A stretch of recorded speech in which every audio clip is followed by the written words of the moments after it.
жижиг дунд үйлдвэрлэлийг хөгжүүлнэ гэдэг бол зөвхөн хөнгөлөлтөө зээл болох асуудал биш ээ. Энэ бол тухайн салбарыг доктортой хөгжүүлэлтийн зарчимд аваачих агуулга гэж би ойлгож байгаа. Төр өөрөө хулигдаж байна. Жижиг дунд үйлдвэрлэл үйлчлэгээ эрхлэгчид маань зээл авч байна. За хөнгөлөлтөө зээл авч байна. За ямар ч байсан нэг яаж хийж байгаа тийм нэг нь авчаад байна. Төр нь худалдаа авалт хийнгээд хуулийн дээр тооцоод оруулсан. Ийм худалдаа авалт хийнгээд ирээдүг нь харуулад өчтдөг. Тэр чиглэлээр жижиг дунд үйлдвэрлэл үйлчлэгээ эрхлэгчид маань тогтвортой ханган нийлүүлэлт хийхийн тулд үйлдвэрээ байгуулж байгаа. Бүтээгдэхүүнээ үйлдвэрлэж байгаа. Зарим техник, технологи, инновац шингэсэн бараа бүтээгдэхүүнүүдийг нэмэн өртөх шингээж Монгол улсынхаа нутаг дэвсгэрт үйлдвэрлэж нийлүүлж байна. Гэтэл төр нь өөрөө энийг зохицуулж байгаа харилцаа хулигдах хэлбэр дээр байна. Одоо сая ялангуяа жижиг дунд үйлдвэрлэлийн тухай хуулийн асуудал өндөгдөж байна. Манай улс худалдааны хуульгүй, хөнгөн үйлдвэрийн хуульгүй, арилжааны хуульгүй. За миний сүүл сонсноор бол арилжааны хууль явж байгаад хууль зүйн дотоод хэргийн яамнаас буцагдсан сургатай байл. Тэг ингээд нөгөө бүтээгдэхүүнээ үйлдвэрлэж болоод байна. Нийлүүлэлт нь багхгүй. Тэгэхээр 1000 зээл аваад 1000 сайхан үйлдвэр байгуулад 1000 тоног төхөөрөмж авчираад худалдаа авахч байхгүй процесс үүсэж байгаа. А гэтэл манайх бүгд найрамд хятад ард улс, Орос албаны улс гээд хүн далаатай хоёр том улсын дунд оршиж идэг. Одоо энийг яаж нэг юм доктортой тогтолцоонд нь хэдүүлээ оруулах вэ гэдгээ шийдэх цаг хугацаа бол болжээ. Тэрнээс биш ингээд нэг жижиг дунд үйлдвэрлэлийг хөгжүүлэх сан гэж гараад ирдэг. Сан нь өөрөө ингээд ажиллаад байдаг жаас. Эрдэнэ сайхан дарга одоо ичнэ сайхан цагаан залуу байлаа. Одоо бүр подлоосаа харлан болсон ба шүү дээ. Ингэтлэл зүтгэж байгаа. Тэгээд Эрдэнэ сайхан дарга сайн ажиллаж байгаа. Энэ даргын үед аливаа гэмтэрхтэй холбоотой асуудууд бол үүсээгүй, бүгдийг цахимжуулж одоо тухайн сонгон шалгуултыг ил тод нээлттэй болгож ажиллаж байгаад бол талархаж байгаа юм гэхээр жижиг дунд бизнес эрхлэгчдийн үднээс. Энийг нэгдүгээр шийдэх хэрэгтэй байна. Энэ тогтолцоон дотор нэг асуудал. Манай Хөвсгөл аймаг хөх баавга брэнд бүтээгдэхүүн үйлдвэрлэгчд байдаг. Худалдаалах цэг байхгүй. Одоо жидүү үйлдвэрлэгчд, гар урлал үйлдвэрлэгчд гэдэг ингээд жижиг бизнес эрхлэгчд, дунд зэргийн бизнес эрхлэгчд маань худалдаалаа гэхээр худалдаалт нь өөрөө худалдааны төвөөр дамжуулагдаж явахаар их хэмжээний төлбөр төлөөд байгаа. А энийг орон нутг нь зарим нь дэмжин, зарим дэмждэггүй. Манай Хөвсгөл аймаг Төмөрөтөр дарга маань бол бас сайн дэмжээ явж байгаа. Гэхдээ энэ нийтлэг баг хэвээр 21 аймагт те Улаанбаатар хотод ч гэсэн. Тэгээ энэ харилцааг та хэд маань бодлогын төвшөнд цогцоор нь авч үзэж чадж байгаа юу? Ер нь яг хаана алдаа гараад байна? Зээлээ авчаад байна, бүтээгдэхүүн үйлдвэрлээд байна, худалдаалж чадж байна. 6 номер хариулъя. За Батэрдэн гишүүний асуултанд хариулъя. Үнэхээр яг үнэлэлтэй. Бидний хувьд бол яг ингээд одоо бага мөнгөөр нэлээд хил амтай сонгон шалгуулалт хийдэг учраас нэлээд шат амжилттай байдаг.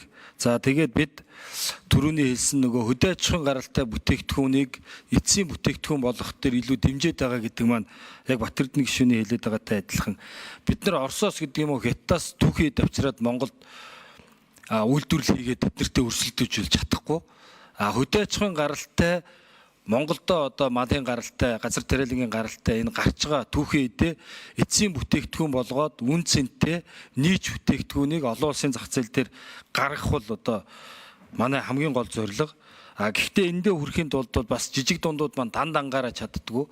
Тийм учраас хамтарч гарах хэрэгтэй болдог. Тийм учраас нөгөө зээл олгож байгаа салбар чиглэлээвэл аль болох энэ хөдөө аж ахуйн гаралтай хаягдж байгаа энэ арьс шир гэдэг юм уу бүтээгдэхүүнийг эцсийн бүтээгдэхүүн болгож гаргах чиглэл рүү чиглэж байгаа. За бас үнэхээр үнэн.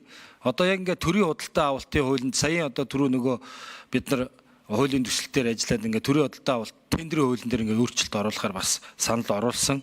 За захим дэлгүүрт оруул гэдэг захим дэлгүүрт юм оруулж чадахгүй байна гэдэг гомдлууд маш их ирдэг. Бид нар төрийн худалдаа авах ажиллагааны газрынхантай бол бас нилээдгүй ажиллаад нэлээ олон бараа бүтээгдэхүүнээ захим дэлгүүр рүү оруулсан. Гэхдээ энэ хангалттай биш байгаа. Өөрөөр хэлбэл бид араас нь гүйжиж аж ахуйн нэгжтэйгээ нийлжиж оруулдаг биш. Төрийн худалдаа авах ажиллагааны газар бол баг өөрснөө хэн байна уу гэд оруулдаг байх хэвээр. Бид одоо Монгол улсын ерөнхийлөгч 2019 онд ерөнхий сайд байхдаа эх орон худалдаа авалт гэдэг арга хэмжээг хамгийн анх санаачлаа зохион байгуулж ирсэн. 2 жил тутам хийдэг. Энийгээр төрийн байгууллагууд ямар ч байсан дотоодын үйлдвэрүүдээс худалдаж авах энэ тодорхой механизмыг бол бий болгосон. Гэхдээ бас одоо тийм бүр одоо төгс бас болж чадаагүй байна. Нэг талдаа төрийн байгууллагууд юу худалдаж авч байгаа энэ жилийнхэн төлөвлөгөөг танилцуулдаг. Нөгөө талдаа хувийн хөвшил хийж байгаа бараа бүтээгдэхүүнээ танилцуулаад уулзаад эндээс бид нар ямар ч байсан тодорхой хэмжээнд төрийн байгууллагууд жилдээ нэг хэдэн тэрбум төгрөгийн худалдаа авалт хийж ийн энийг хэдийн одоо дотоодоос авж ийна гэдэг тоо баримтыг бол гаргадаг болцсон. Гэхдээ энийг төрийн худалдаа авах ажиллагааны газартай хамтарч нэлээд шахажиж гаргаж байгаа. Манайхаас бол энийг хийх ямар ч одоо потенциал боломж бол байхгүй. Тийм учраас энэ захин дэлгүүр дээр байршуулах асуудал бол нэлээд яригдж байгаа. Ингээд саяхан одоо сар гарны өмнө шин засгийн газар бас тодорхой шийдвэр гаргаад энэ оёдол энэ гутал үйлдвэрлэлийн одоо аж ахуйн нэгжүүд бол захин дэлгүүрт байршуул гэдэг ийм засгийн газрын тогтоол гаргаад төрийн худалдаа авах ажиллагааны газарт бол даалгавар өгсөн. Энэний дагуу хүнстэй аж ахуйн хөнгөн үйлдвэрийн яам төрийн худалдаа авах ажиллагааны газартай бол хамтраад ажиллаж байгаа. За үнэхээр нэг талдаа зээл аваад худалдаа авалтыг бол бид нар төсөл учраас яаж борлуулалт хийхийг нь бол төсөл дээр шалгадаг. Яг амьдрал дээр тэр маань тодорхой хуваар яг үннээрээ явж чадж гин үгүй юу гэдгийг дараа нь хяндаг. Энд бол бас алдаатай юмнууд гардаг. Жишээлбэл одоо ингэж борлуулна гэж хэлчихэд тэр төслөөсөө өөрчлөгддөг юмнууд бол байдаг. Гэхдээ бид нар одоо төслийг сонгон шалгаруулахдаа тэр төслийг уншиж байгаа учраас тэр ямар бүтээгдэхүүн үйлдвэрлээд хэдийг ямар үнэтэй зараад ямар ашиг олоод тэрнээсээ зээлдэндээ хэдийг төлөхийн өөрөө аж ахуйгаа яаж авч явах юм гэдгийг нь бол төсөл дээр нь бүрэн одоо судалгаа хийж иж тэр шалгаруулалтыг хийдэг. Батэрдэн гишүүн тодруулъя.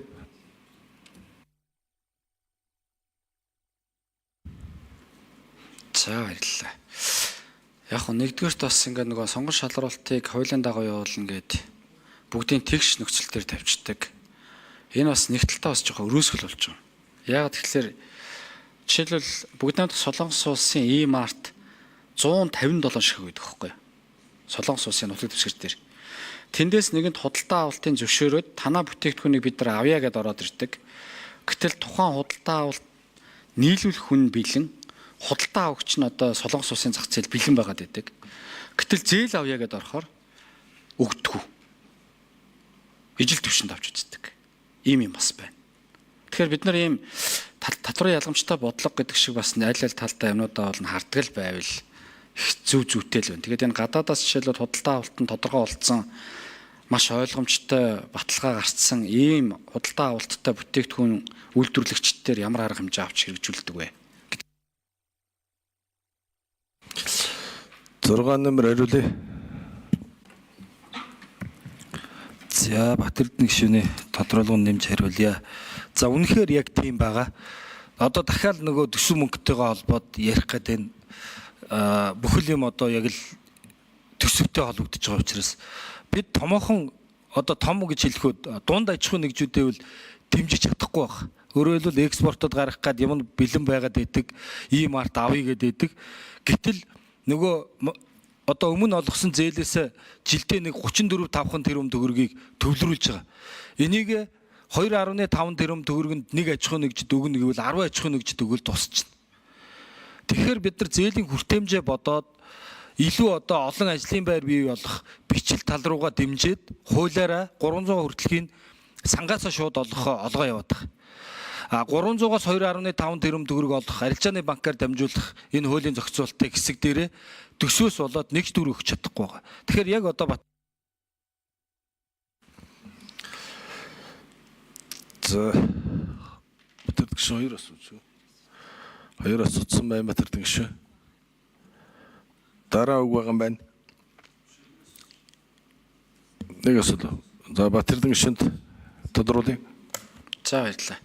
Тэгээ ер нь хэдүүлээ юу яа юу. Энэ хүн суд аж ахуйн хөнгөн үйлдвэрүүд эцэдэр маань анхаан улаг гишүүн ажиллаж исэн туршлага өндөр. Энэ яамыг хүлээлгүйгээр хэдүүлээ энэ хуулийн усыг хурлын гишүүд өөрсдөө өргөн бариад зэгслээд явъя. Тэгэхгүй бол энэ чи яам дээр очихоор яамдуудын санал аваад хин нэгнийх нь эрх ашиг хангахгүй болохоор буцаал ингээд байгаа. Тэгээ бүрээр их бидэрт байна. Манай Улсын хурлын дэд дарга Батэрдэн ах маань байна. Манай Мантхаа гишүүн байна. Манай Мөнхсгэлэн гишүүн байна. Тэмүүлэн гишүүн маань бас байна. Тэг ингээд Гаавлаг гишүүн энийг санаачлаад хэдүүлээ хуйлаа бас нэлээд сайн өөрсдөө манлайлаа аваа яваа гэдэг ийм бодит саналыг бас би гишүүдэд тавьмаар байна. Манай Замира гихч байна, Алтан шагаа гишүүн манаас байна те. Хэдүүлээ нийлж байгаад энэ хүнсүдэ жижиг дунд үйлдвэрлэлд дэмжих тухай хуулийг ер нь явуулъя. Тэгэхгүй бол ингээд нөгөө засгийн газар гэдэг юм уу эсвэл тогтоомж эрх зүйн актууд гэдэг ингэсээр байгаад энэ ч одоо бүр замраад алга бол. Дэмжиж байгаа ч юм алга яг үнэнд. Гавл